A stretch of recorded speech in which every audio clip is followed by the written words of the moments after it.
Hey guys, Guardian Draco here with another video. This time it's going to be on the brand new up and coming unit, Lifeguard Yuze. I've been looking online to see if the Koreans have been using her and what other people think about her, and it seems like the consensus is that she's going to be a pass unless you want her for arena specifically, in which case, okay, she's a good unit to summon, but nothing really that great. And I kind of agree. Because first, Colosseum. She's not going to be very useful in Colosseum because of the current Future Princess with 3 ranged units behind her meta. Basically, she's going to rush Future Princess. She's not even going to have elemental advantage. She's going to ignore the backline. Future Princess is just going to use 1 weapon skill, and she's not tanky enough to survive, so Yuze is gonna get wiped out. And that's it. She's useless for the rest of the fight. And so in Colosseum, right now how the meta is, she's useless, definitely a pass, but in the future, if Future Princess no longer leads the meta and we can have more melee units in Colosseum,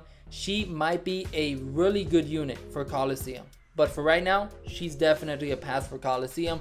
And if you're thinking about raid, she has to go into a melee team, because in the typical water team, you have Garam and she's not going to outdamage Garam. And then behind Garam, you have a bunch of ranged units like Veronica, let's see, Nari, Tinia, Gabriel, MK99, etc. You might even be better off using Coco, Rachel, and Veronica, even Gremory over Yuze in that water team. And so Yuze for raid in the water team, no. In a melee team, I don't think her party buff is all that great for a melee team either. So I think she's going to be a pass for raid, even though I think in her auto attacks, she has minus 20% defense.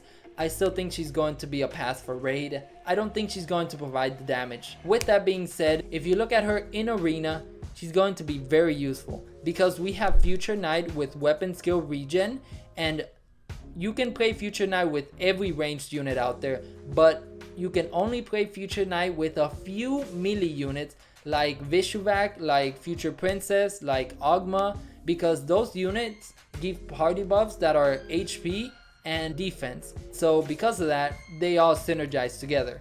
But if you put Future Knight with someone like Lilith, someone like Beth, someone like Lynn, or even Eugene, it's not gonna work out because, you know, those have 50% damage, melee damage buffs, but that doesn't work for Future Knight. However, Yuze has the weapon skill regen speed buff that Future Knight has, and she's a melee unit, which means that she can make good use of Lilith and Beth and Lynn and Eugene's party buff. So she's going to synergize with those units, which Future Knight could not. And if you see how arena is, it's very dependent on weapon skill and weapon skill regen speed. And so Yuze is going to have a definite spot in arena if you have a team like that and you want to try weapon skill regen. Very good for arena.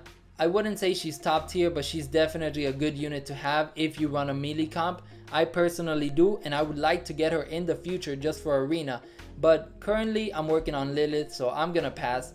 And if you look at her in PvE, she's fun to use, but she doesn't seem to provide anything good for there either. So for you guys, I'm also going to recommend you pass, but keep an eye on her in case the Colosseum meta changes. In which case, if she starts becoming useful there because Future Princess is no longer an absolute monster in Colosseum, then, you know, she's good in arena, starting to be good in Colosseum, then she would be a character that you might want to have. With that being said, guys, good luck saving up your gems for the next hero after her, and have a good day.